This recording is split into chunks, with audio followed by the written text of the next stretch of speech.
Fat privilege is being born in a place and time where food is so abundant that you can gorge while others starve, all the while complaining of the social inconveniences that you suffer as a consequence of your choices. Well said, sir. Well said. This is definitely a thing that a lot of people don't understand, right? You have so much food available to you that you willingly choose to eat, and yet you still complain and blame others that they're not accommodating you because you chose to eat yourself to an insane weight where, I don't know, just regular stuff doesn't work for you anymore. And you say that's an inconvenience and a problem. Yeah, just imagine how that sounds to people who don't have that much food available to them. Probably a little bit silly. So maybe before you go saying all this stuff, you consider other people's emotions, like you want other people to do for you. But I don't expect you'll do that. You're typically very self-centered. What's going on, Modder Chodes? It's your boy Long Nail, back again with another new video. And in today's video, we're going over the hot posts from r/FatLogic. Let's get into it. What they say they're eating for breakfast, lunch, and dinner: 2 eggs, toast, coffee, chicken salad, apples, some nuts, and salmon with rice and veggies. But this is what they're actually eating for breakfast: the 2 eggs cooked in butter with toast and jelly, which is an extra 250 calories. That coffee is actually a large latte, 295 more calories. The chicken tender salad with creamy dressing, yep, that's almost 1,000 extra calories. That handful of nuts, yeah, that's more like a couple handfuls of nuts. More calories. And then that salmon is a half plate of rice with veggies cooked in butter and wine.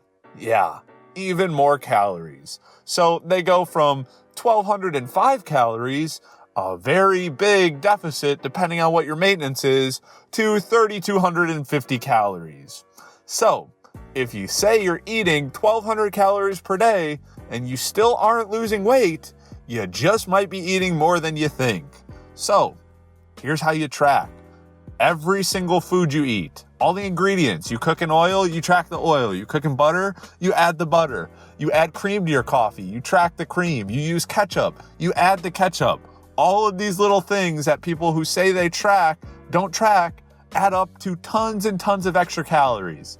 And oh, by the way, eyeballing how much something weighs is almost never gonna work. Like, I've tracked for well over 3 years, and I can still look at a chicken breast and go, oh yeah, it looks like maybe it's 4 to 6 ounces, and it'll be like 10 ounces.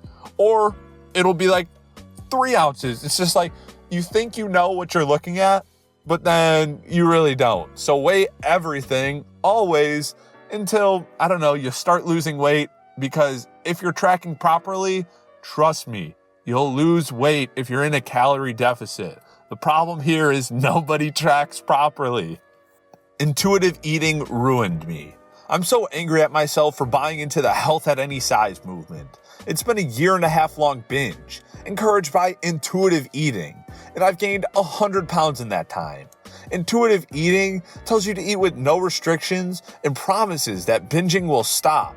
Well, that didn't happen, and I now weigh way more than I ever have. I'm sorry, I'm just angry and don't know what to do. They've brainwashed me saying that diets never work, and now I genuinely don't know what to do. All right, this is going to sound ridiculous, but you need to diet or make a huge lifestyle change and stick to it. Because honestly, at this point, you're so overweight and you're so used to your eating habits, just a short little 3-month diet isn't going to get you to your goal weight. But this is what I'm saying. These people buy into this stuff and they go, oh yeah, just intuitively eat. And then these people do this and they still have all those same cravings, except now they're 100 pounds heavier. This intuitive eating stuff doesn't work for a majority of people, but yet people go, oh yeah, well, if you're not intuitive eating, then you're on a diet. And if you're on a diet, then you're fat phobic. And some people go, oh, well, I don't want to be fat phobic. So they just intuitively eat their way to these insane numbers. It's like, dude, no. What you need to do is figure out what your maintenance calories is and then eat, 300 to 500 less calories than that every single day, and you'll lose 1 to 2 pounds a week. And that's a healthy way to lose weight. Not this, intuitively eat. Anytime you feel even a little bit hungry, eat. You're craving chocolate, eat it. That doesn't work. We crave too much stuff, especially the people that struggle with weight. You're telling them to do the one thing that's going to self-sabotage them. Please stop spreading this message. Just because someone isn't your definition of fit doesn't always mean they're not. Okay, but I could also say just because you say you're fit doesn't mean it fits my definition of fit, and vice versa. Like, I could go, I'm a vegan, and then you see me eating a steak, and you might not call me on it, but in your head you go, he's definitely not vegan. He just doesn't know what that word means, or has a different definition for it.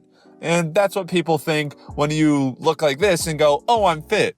They just go, okay, well, you know what? If she thinks she's fit, cool. In my mind, you're not fit. And honestly, in most people's minds, if you're looking like this, you're not fit. Now, there are some exceptions. I know there's some people that are big, sumo wrestlers. Some people would say they're fit. And, it's the English language or just vocab in general. But come on, man. If you're looking like this and you're going, I'm fit, and you get out of breath standing up, you're not fit. I'm struggling tonight. I had a doctor's appointment today. I asked not to be weighed, but the guy stated they needed to. He said he didn't have to tell me what it was, though. I wasn't happy, but I did it. My appointment was overall fine. It was a checkup for my diabetes. No mention of weight.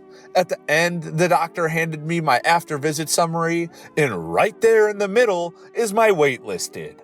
I've gained weight. I immediately spiraled. I could barely make it out of the office before I broke down in tears. One number, and I feel like I've gone back 30 steps, wondering how I can lose weight without doing it irrationally. I just fear at some point the weight will just get to me. Thanks for reading. I need to get this off my chest. Okay, so if you're feeling this much emotion over seeing that number on the scale, doesn't that tell you, hey, there's a reason I'm feeling this emotion. Maybe it's because I'm unhappy with the fact that I'm weighing so much. I know it takes a lot. It's hard to admit, I'm overweight. I need to lose weight. But what's the alternative? You just keep lying to yourself and it spirals out of control even more and more and more to the point where all of a sudden you can't walk, you need somebody to take care of you, etc. Or in your case, diabetes gets worse.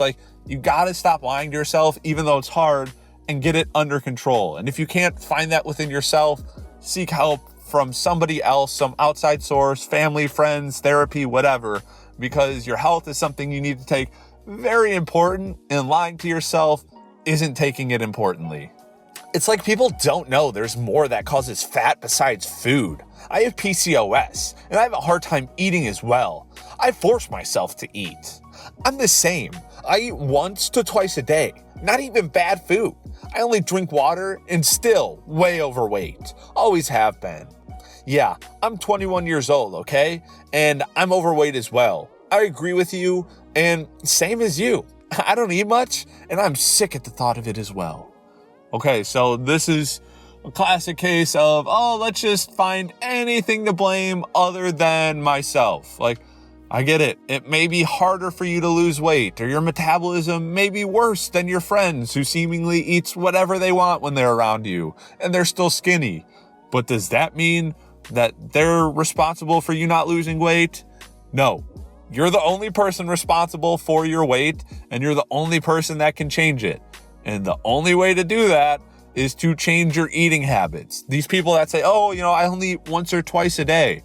Well, at that point, if that's true, and you really were only eating 800 calories, you probably lost a ton of weight for a month or two, and then your metabolism adjusted, got worse, and now anytime you eat a healthy, normal amount of calories, you gain weight, and you go, I just can't do it. And in that case, you need to refeed and get your metabolism healthy again. Or the other thing is, I only eat once or twice a day, but they say it's healthy small meals, but really it's, that 1,400 calorie salad we were looking at earlier with, 300 calories in pop, and that's your one meal. And then you have something else similar, and what do you know? You're at 3,000 calories for the day. So again, make sure you're tracking and you're in a calorie deficit. and you will lose weight. All right, Mother Chodes, that's it for the hot post from r/FatLogic. If you enjoyed the video, please make sure to give it a big thumbs up. Don't forget to subscribe and turn on notifications. And of course, share this video with your friends. And if you want to help support the channel for free, anytime you have any shopping to do on Amazon, just click the link in the description down below. Do your shopping as regular. It won't cost you anything extra, and it'll help support the channel. So I'd really appreciate it. Till next time, peace.